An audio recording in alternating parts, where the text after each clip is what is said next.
시편 57번째 시간입니다. 오늘 말씀은 시편 53편 1절부터 6절 말씀입니다. 1절 말씀을 합독하고 시편 53편 전체를 보도록 하겠습니다. 뭐 짧으니까 6절밖에 안 되거든요. 자, 그러면 시편 53편 1절 말씀을 한 목소리로 합독하도록 하겠습니다.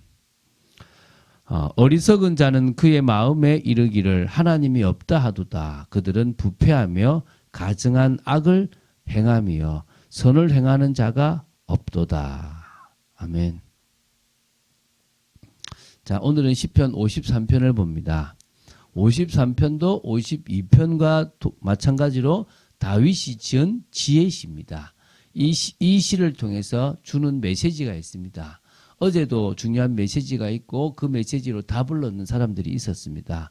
오늘도 이 말씀을 통하여 몰랐던 것을 알아가고 복음의 뿌리를 내려가고 또 인생을 보면서 나는 어떤 인생을 살아야 되겠는지를 생각하는 여러분 되시기 바랍니다. 근데 이 시가요, 어떤 특징이 있냐 그러면 우리가 14장에도 얘기했지만 이 시편 14편하고 거의 형식에 있어서 일치해요. 내용이나 형식에 있어서. 차이점이 있다면요, 이게 이제 말 그대로 이 여호와 시편이냐 엘로힘 시편이냐 이 차이예요.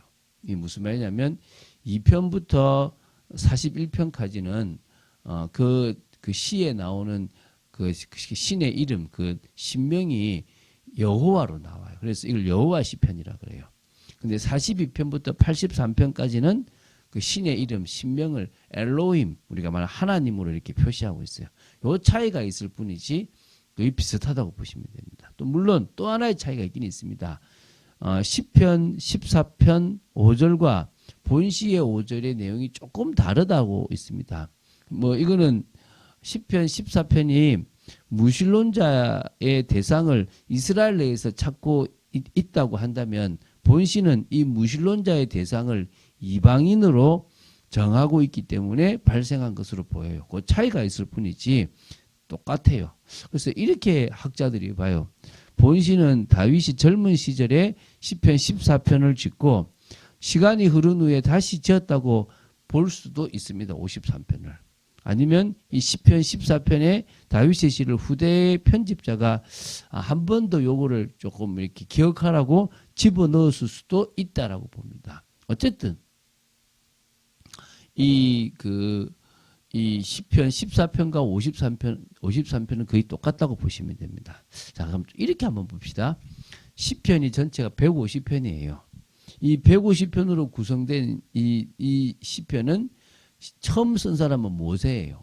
모세가 가장 아주 오래된 사람이죠. 그리고 포로기 이후에 저자들도 있어요. 그러면 약 한 1000년 가까이 1000년 동안 여러 명의 시인들이 창작한 시들을, 믿음을 고백한 시들을 모았던 시는 시선집이라고 생각하시면 됩니다.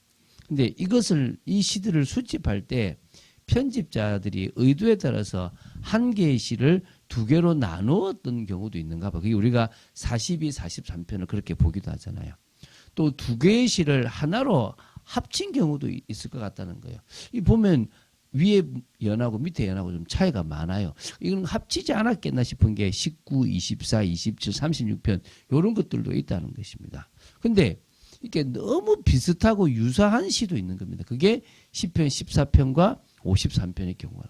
좀 다양하게 이 시편 150편을 보니까 어떤 의도로 모았는지는 모르지만 그런 특징들이 좀 나오더라는 겁니다. 그래서 이 본시는 사실 그 어느 시보다 세상에 횡행하는 어리석은 무신론자의 어떤 실상, 또 인간의 전적 타락과 전적 무능력을 좀 적나라하게 이렇게 지적했던 그런 시편이라고 보시면 됩니다. 근데 여기서 멈추는 게 아니라 의인과 악인의 상반된 운명에 대해서도 명쾌하게 밝혀놓았고요. 또 그래서 우리가 어떤 삶을 살아야 할지에 대한 것도 깊이 생각하게 해요. 사단이 왕노릇하는 무신론적 인본주의자가 지금 득세하고 있잖아요. 가득하거든요.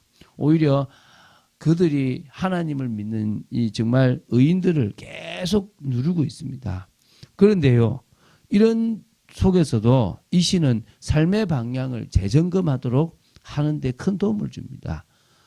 다윗은요, 냉철한 현실 인식과 종말론적 운명에 대한 분명한 제시가 필요해서 이 시를 적었던 것 같아요. 그래서 이것을 깊이 묵상하면서 삶의 이정표로 좀 삼을 필요가 있다고 보시면 됩니다. 자, 이제 내용을 좀 보겠습니다. 이 내용은 크게 두 부분으로 나눌 수 있습니다. 자, 먼저 1절부터 4절입니다. 하나님의 존재를 부인하는 어리석은 악인들로 가득한 이 세상의 실상에 대해서 사실 고발하고 드러내고 있는 거예요. 자, 한번 읽어볼게요. 1절부터 3절을 제가 먼저 읽겠습니다.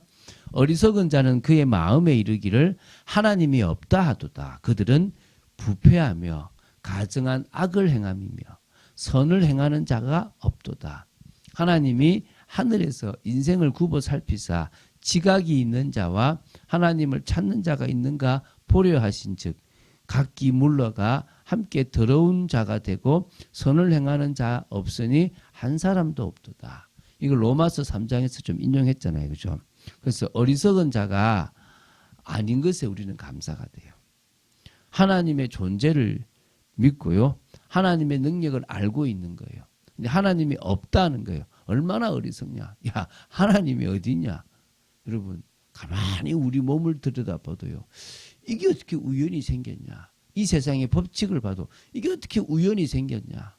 저 진짜 이 곤충 한 마리를 봐도 이게 우연히 생겼냐고 생기는데 그 생각이 드는데 사람들은 야, 하나님이 어디 있어? 내가 하나님이지 라고 어리석게 생각하는 겁니다. 그래서 하나님을 만나지 못할 뿐 아니라 하나님이 없다고 하는 자들은 어리석을 뿐 아니라 부패하고 가증합니다. 당연히 선을 강조하지만 행하지 못해요. 왜? 본질상 악한데 어떻게 선을 행합니까? 선을 행하고 예수 믿는 사람보다 착하다고 말하는 사람이 있습니다. 그러나 하나님을 만나지 못한 자에서는 사실 선이 될 수 없다는 사실을 우리는 너무나 잘 알고 있습니다. 그래서 다 치우쳐 함께 더러운 삶을 살아갈 수밖에 없습니다. 4절에도 이런 표현이 있습니다. 죄악을 행하는 자들은 무지하나 그들이 떡 먹듯이 내 백성을 먹으면서 하나님을 부르지 아니하는도다. 죄악을 행하는 자들은 뭡니까? 무지합니다. 그들이 떡 먹듯이 우리 백성들, 하나님의 자녀들을 막 괴롭히고 삼키고 악한 짓을 합니다. 그래서 하나님이 살아계시고 하나님을 믿는 자들이 참 비참하다 보이죠. 그런데요. 하나님이 살아계십니다. 속지 마십시오. 하나님이 이 모든 것들을 다 아십니다. 결국은요. 여호와를 부르는 사람, 결국은 하나님을 바라보는 사람이 승리하게 되어 있습니다. 악이 잠시 잘 되는 것처럼 보이죠. 근데 아닙니다. 그래서 하나님은 우리 보고 참으라고 하는 거고요. 기다리라고 하는 거고요. 우리의 길을 걸어가라고 하는 겁니다. 자, 5절 6절입니다. 하나님을 경외치 않는 악인들에 대한 징벌과 그로 인한 하나님의 백성의 최후 승리에 대해서 이제 기록하고 있습니다. 자, 제가 5절 6절을 읽어볼게요. 그들이 두려움이 없는 곳에서 크게 두려워하였으니 너를 대항하여 진친 그들의 뼈를 하나님이 흩으심이라. 하나님이 그들을 버리셨으므로 내가 그들에게 수치를 당하게 하였도다. 시온에서 이스라엘을 구원하여 줄 자 누구인가? 하나님이 자기 백성의 포로된 것을 돌이키실 때에 야곱이 즐거워하며 이스라엘이 기뻐하리로다. 할렐루야. 아멘입니다. 그들이 두려움이 없는 곳이란 게 뭡니까? 여기는 우리가 이길 수 있다라고 생각되고, 여기서는 우리가 진짜 우리 나와버리고 우리대로 풀 수 있다라고 생각하는 그곳에서요. 크게 두려워하는 거예요. 하나님이 실패하게 만드는 거예요. 여기서는 내가 이길 수 있다라고 생각하는 그곳에서 실패하게 한다면 끝나는 거죠. 그래서요. 하나님의 자녀를 대항하여 진친 그들의 뼈를요. 하나님이 다 흩어버리신대요. 뼈까지 흩으신다 그랬습니다. 하나님이 그들을 버리셨대요. 할렐루야. 결국요. 물론 좋아할 일은 아니지만 통쾌하잖아요. 결국은 하나님이 승리를 주시는구나. 내가 그들에게 수치를 당하게 하였도다. 결국은요. 하나님의 백성들이 그들을 수치스럽게 만든다는 거예요. 시온에서 이스라엘을 구원하여 줄 자가 누구인가? 당연히 하나님이죠. 하나님이 자기 백성의 포로된 것을 돌이키실 때에 야곱이 즐거워하며 이스라엘이 기뻐하리로다. 하나님이 다시 돌이키시고 회복하실 그때가 분명히 올 거라는 것입니다. 그래서 자꾸 눈에 보이는 현실과 환경 속지 마라. 사람들의 선입견과 편견 속지 마라. 그 정도가 아니라 뭐죠? 교회를 초라하게 보고 또 그렇게 보이는 그 모습에 속지 마라. 앞으로 더 그렇게 될 겁니다. 앞으로 더 핍박을 받을 것이고 더 어려움을 당할 것입니다. 그게 왜요? 그래서 우리는 더 하나님의 뜻을 이룰 수 있을 것인데, 그리고 그 모든 것 속에서 진짜를 찾을 수 있는 거니까. 다윗이 그 도망 다니는 그 시간표에 진짜 다윗과 같이 갈 일평생의 그런 용사들이 붙었습니다. 동일합니다. 우리가 어려움 가운데 있는 그때에 가장 중요한 사람들이 붙게 돼 있을 줄로 믿습니다. 그래서 우리는 뭐 하면 됩니까? 믿음으로 나아가면 돼요. 우리는 어떻게 하면 됩니까? 하나님의 뜻을 이루는 그 방향으로 나아가면 됩니다. 히브리서 11장에 나오는 믿음으로 아벨은 믿음으로, 노아는 믿음으로, 에녹은 막 믿음으로 계속 믿음으로 나아갔던 그들의 삶들처럼 우리가 믿음으로 나아가면 됩니다. 그러면 그들이 그 현장에서 환경과 현실을 뛰어넘어 승리했던 것처럼 우리도 그런 축복을 누릴 수 있을 거라고 믿습니다. 오늘도 그런 응답의 삶이, 복된 삶이 여러분 삶에 되어지기를 주 예수 그리스도 이름으로 축원드립니다. 주는 그리스도시요 살아계신 하나님의 아들이심을 고백합니다. 오늘도 저희들이 말씀을 따라갈 수 있는 축복 속에 있게 하심을 감사합니다. 우리가 듣는 이 말씀이 우리 인생의 중요한 방향이 되고 답이 될 줄로 믿습니다. 우리는 정말 이 말씀을 통하여 한 걸음 한 걸음 주님과 더 깊이 있는 교제가 되어지기 원하고 또 하나님의 뜻을 알아갈 수 있는 저희들이 되기를 원합니다. 악인의 멸망을 기뻐하기보다는 안타까워하고 오히려 저희들이 담대하게 믿음으로 승리할 수 있는 삶을 살아가도록 지켜주시옵소서. 주 예수 그리스도 이름으로 기도드립니다. 아멘.